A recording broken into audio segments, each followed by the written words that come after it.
Hi geniuses, welcome to the channel Science Wizard Pooja Ranjan. This channel is all about the science subject of classes 6, 7th, 8th, 9th and 10th physics and chemistry.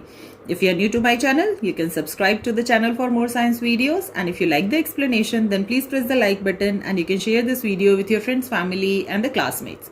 The chapter which we are going to discuss today is of class 7 chapter 4 animal fibers. So इस chapter पे मैं already एक video बना चुकी हूँ, सो उसका link मैं आपको डिस्क्रिप्शन बॉक्स में दे दूंगी, आप जाके उसको पहले चेक कर सकते हैं। सो जो टॉपिक हम आज डिस्कस करने वाले हैं वो है वूल। सो जैसा कि हमने लास्ट वीडियो में देखा था कि दो तरह के फाइबर्स होते हैं, एक होता है नेचुरल फाइबर, एक होता है सिंथेटिक फाइबर। और नेचुरल फाइबर में हमने देखा था कि दो तरह के फाइबर्स होते हैं नेचुरल फाइबर, एक होते हैं प्लांट फाइबर, एक होते हैं एनिमल फाइबर। और वूल जो होता है वो बेसिकली एनिमल फाइबर होता है। क्यों? क्योंकि ये हमको एनिमल से मिलता है।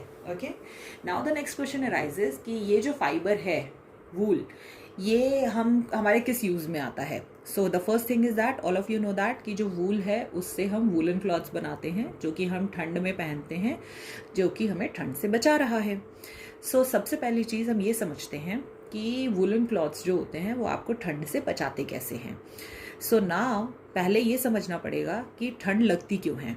सो आपने एक चीज़ नोटिस की होगी कि जब ठंड का टाइम आता है सो उस वक्त जो एटमॉस्फेयर का टेम्परेचर है वो बहुत कम हो जाता है। सो जब भी आप टेम्परेचर देखोगे, आप सबके पास स्मार्टफोन है, स्मार्टफोन में वहाँ पे वेदर रिपोर्ट आता है और उसमें जब टेम्परेचर देखोगे आप एवरीडे का ठंड के टाइम में, तो उस वक्त जो टेम्परेचर होता है वो लेस देन 10 डिग्रीज, कितनी बार 2-3 डिग्रीज तक भी पहुँच जाता है। और आपका जो बॉडी है उसका जो नॉर्मल टेम्परेचर है, भले वो ठंड हो या गर्मी हो, उसका नॉर्मल टेम्परेचर रहता है अराउंड 37 डिग्री सेल्सियस। अब आपके बॉडी के टेम्परेचर में और जो एटमॉस्फेयर का टेम्परेचर है उसमें बहुत ज़्यादा डिफरेंस है। एक का आपके बॉडी का टेम्परेचर 37 डिग्री सेल्सियस है और एटमॉस्फेयर का टेम्परेचर सिर्फ 2 डिग्री सेल्सियस है। तो जब भी ऐसा होता है कि दो बॉडीज़ जो हैं उनमें टेम्परेचर डिफरेंस क्रिएट होता है और दो बॉडीज़ अगर एक दूसरे के कांटेक्ट में हैं तो वहाँ पे जो हीट है वो ट्रांसफ़र होने लगती है।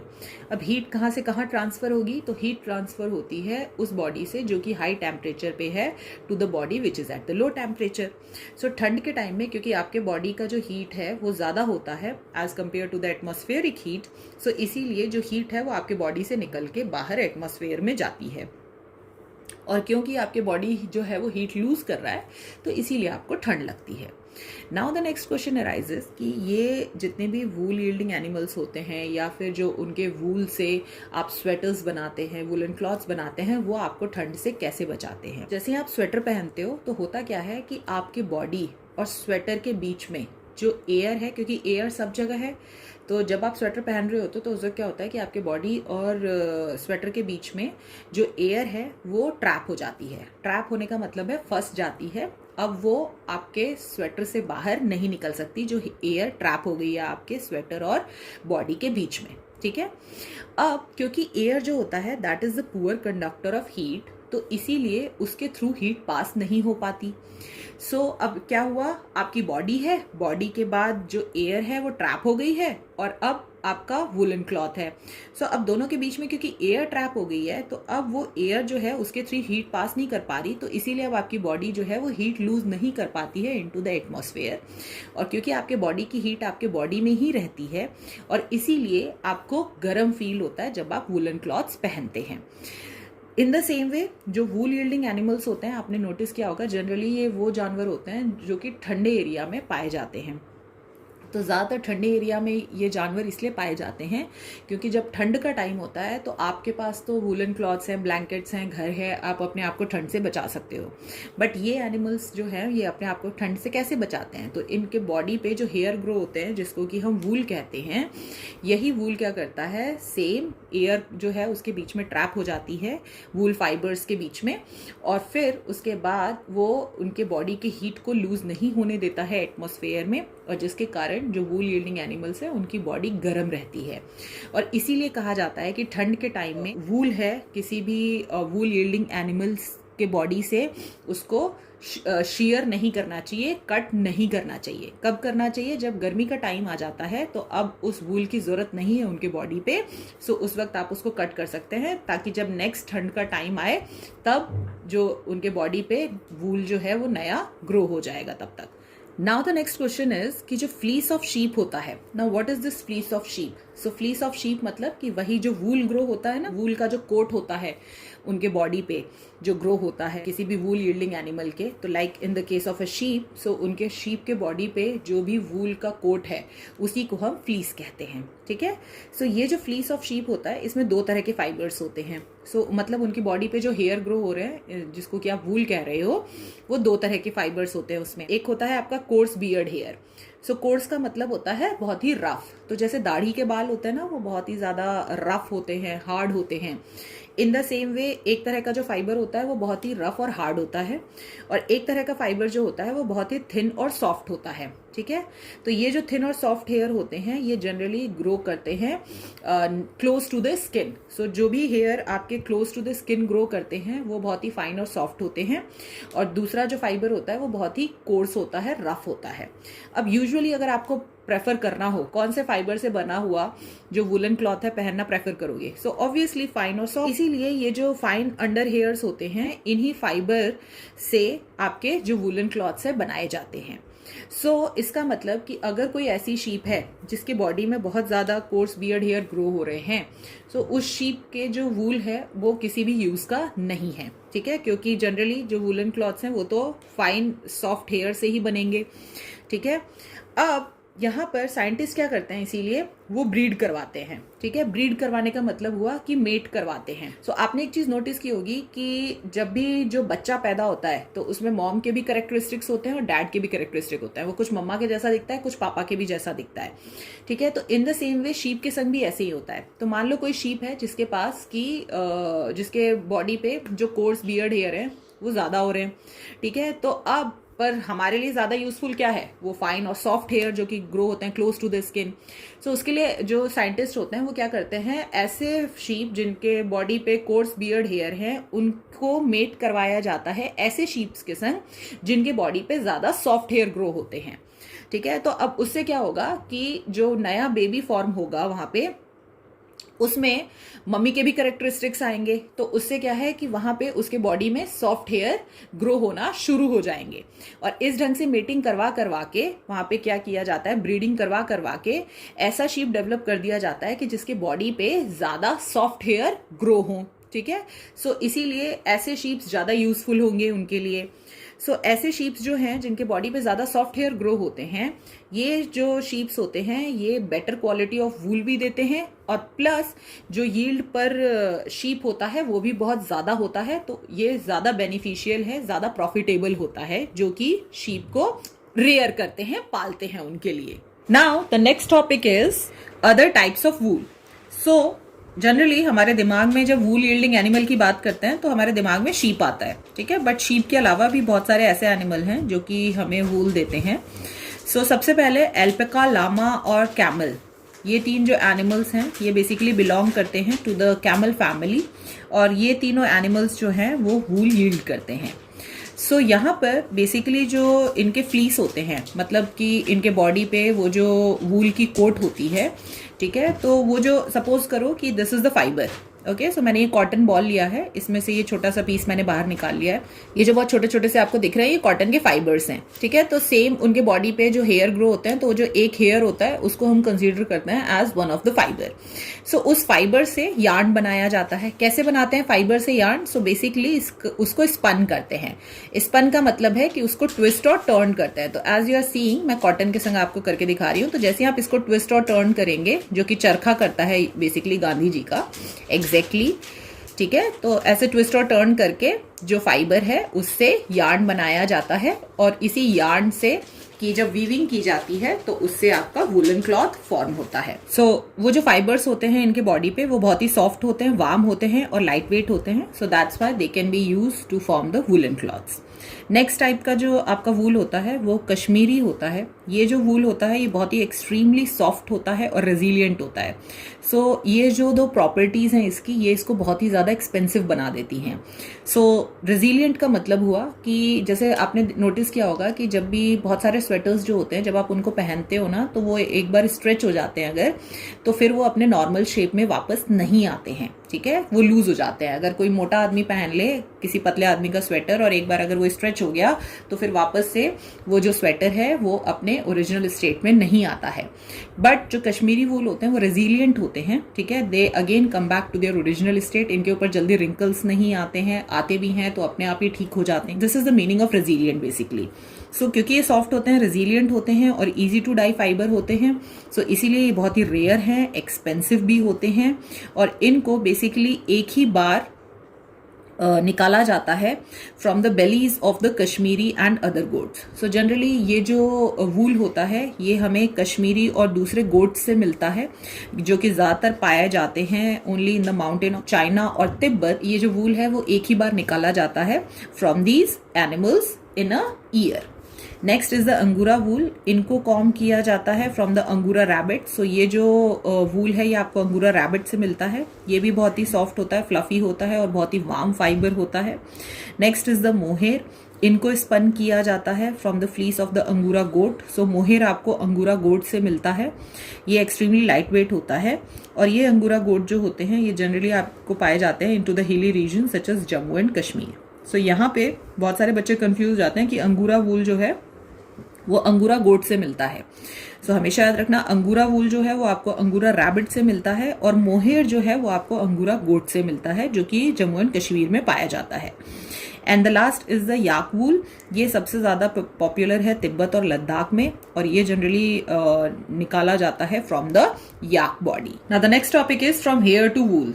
सो वो जो हेयर्स निकाले जाते हैं from the wool yielding animals, so उन हेयर से जो वूल है वो कैसे बनाया जाता है और कैसे फिर उससे आपका यार्न फॉर्म होता है और फाइनली कैसे वूलन क्लॉथ बनता है। So we are going to learn that step by step. So सबसे पहला स्टेप होता है रियरिंग। रियरिंग का मतलब होता है पालना, ठीक है। तो शीप्स जो होते हैं उनको पाला जाता है फॉर देयर ऑब्वियसली द वूल।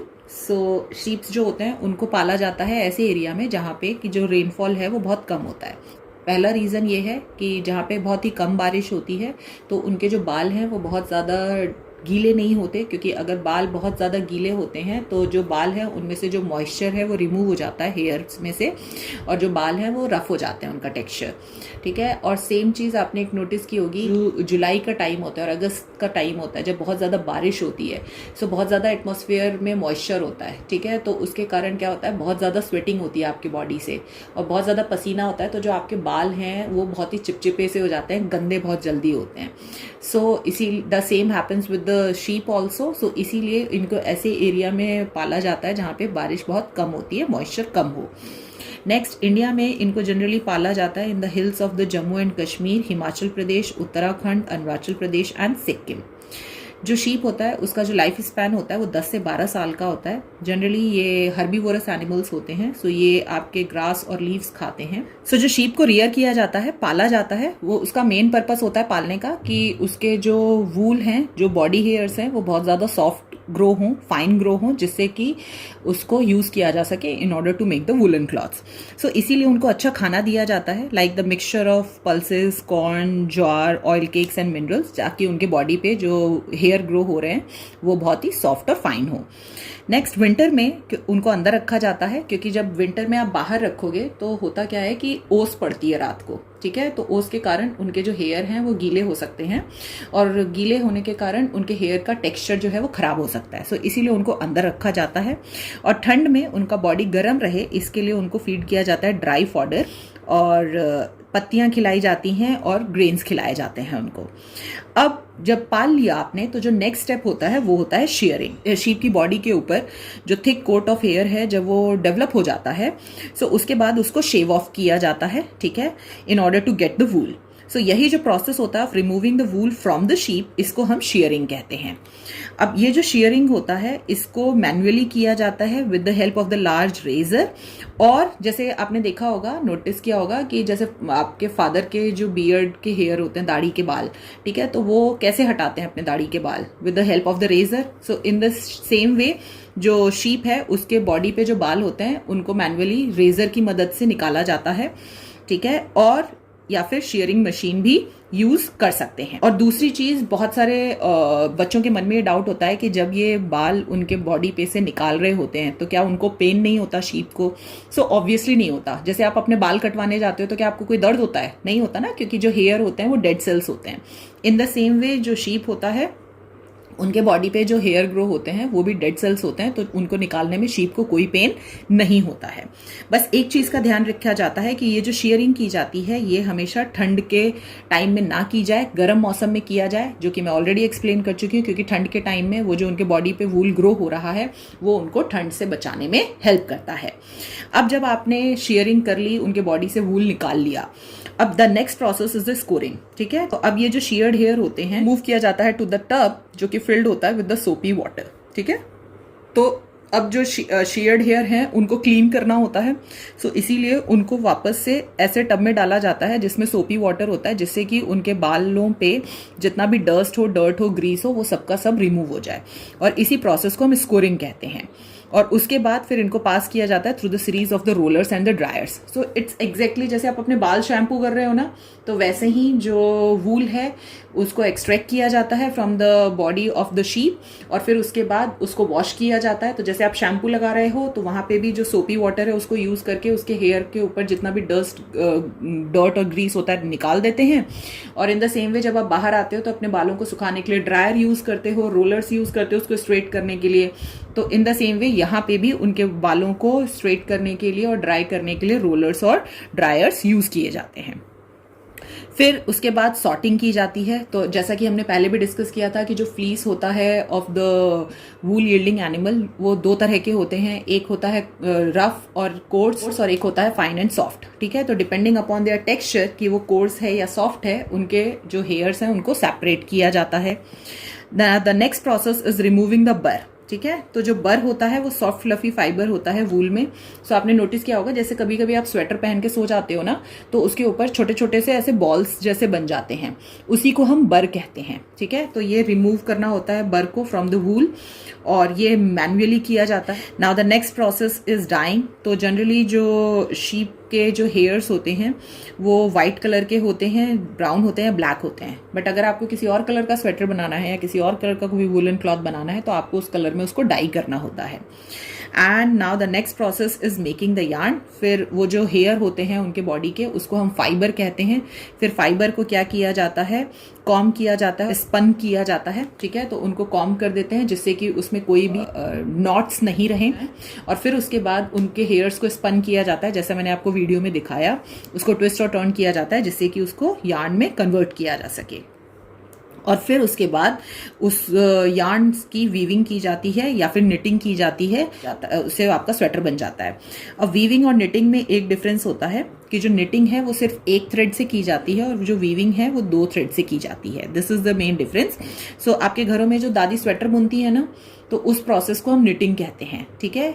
और जो वीविंग होती है वो जनरली मशीन्स में की जाती है। 2 या 2 से ज़्यादा थ्रेड्स जो होते हैं उनको एक संग बुना जाता है जिससे कि स्वेटर जो है या फिर कोई भी वुलन क्लॉथ जो है वो फॉर्म हो सके। और लॉन्गर फाइबर्स जो होते हैं वो निटेड होते हैं into the wool for the sweater. So generally knitting के लिए लॉन्गर फाइबर्स यूज किए जाते हैं और जो शॉर्ट फाइबर्स होते हैं वो यूज किए जाते हैं for the weaving in order to make the woollen clothes. अब ये जो क्वालिटी ऑफ वूल है, किस क्वालिटी का वूल है, वो डिपेंड करता है from the one breed of the sheep to the another. जो शीप होते हैं उनके भी डिफरेंट टाइप्स ऑफ ब्रीड्स होते हैं। सो आप जो वूल निकाल रहे हो वो कौन से ब्रीड से एक्सट्रैक्ट कर रहे हो, ठीक है, वो डिपेंड करता है कि किस टाइप का शीप है वो।